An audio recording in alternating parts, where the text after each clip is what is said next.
as was said in the book of Mark 8:33 in the Bible, when the devil entered Peter and Jesus told him, "Get behind me, Satan."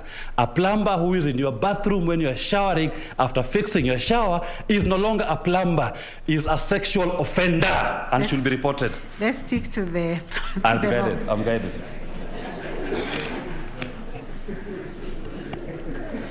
Mr. Somane took you through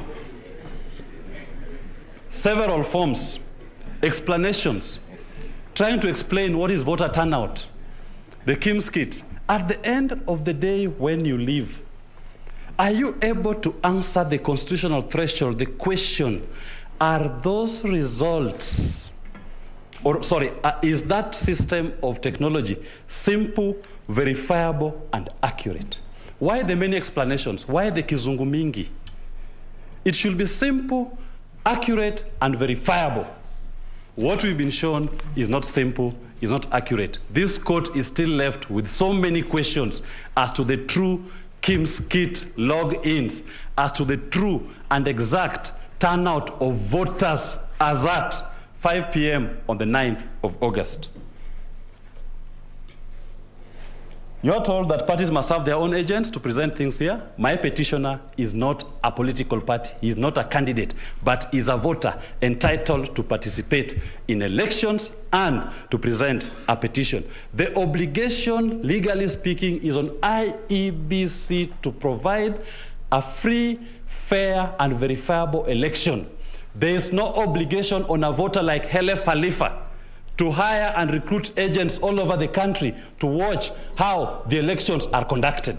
If you do so, then you will forever relegate the participation of the people of Kenya in a free and fair election to the ability to hire and deploy over 46,000 agents in all the polling stations to watch over their vote and the votes of others. The question was asked, the question was raised by Mr. Ngatia, that election officials are tired, they need to go back to work. Convenience again. I say this, our constitutional values and provisions should not be sacrificed at the altar of convenience. If the election officials are tired and cannot do another election, please, we have more Kenyans who are willing to do this work properly. Give them that opportunity. And that ties to the point that was said, that Kenyans cannot be in elections in perpetuity. Kenyans must get it right. And I say this with due respect to this honorable court, that the Supreme Court has a higher obligation when it comes to this issue, to ensure that we get what we call regime legitimacy. In countries like DRC, once a presidential election is concluded, it goes to their Supreme Court, the Constitutional Court, to get a validation, regime legitimacy. That is what Helef is questioning here.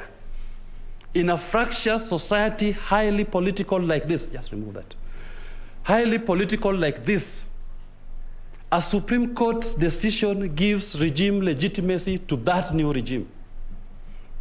And when questions are raised like we've done, then the Supreme Court, and when you consider the margin by which the purported declared winner has surpassed the victory, that legitimacy should not be granted by this court at this point.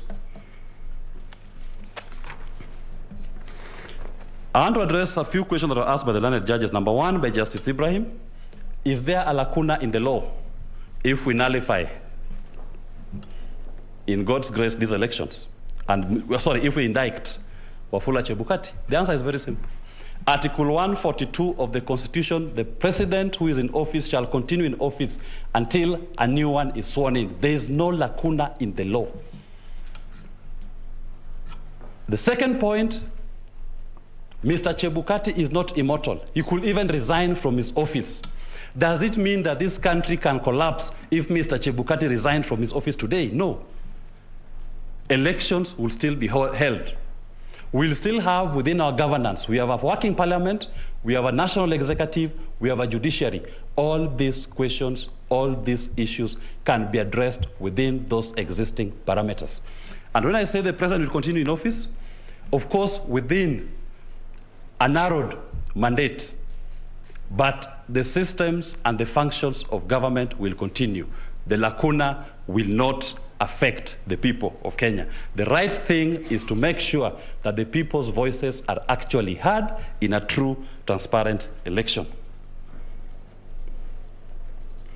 My learned Chief Justice asked the question, why it took too long, why the Commission did not announce the results from morning. To corroborate that there was actually peace at Bomas, we had a choir singing the whole night and the whole day. If there was violence as was being presented here at 3 p.m., what stopped them from announcing at night? Those remaining polling stations, constituencies. What stopped them from announcing those constituencies in the morning? The choir is my witness. They were singing, there was peace, and everybody saw that.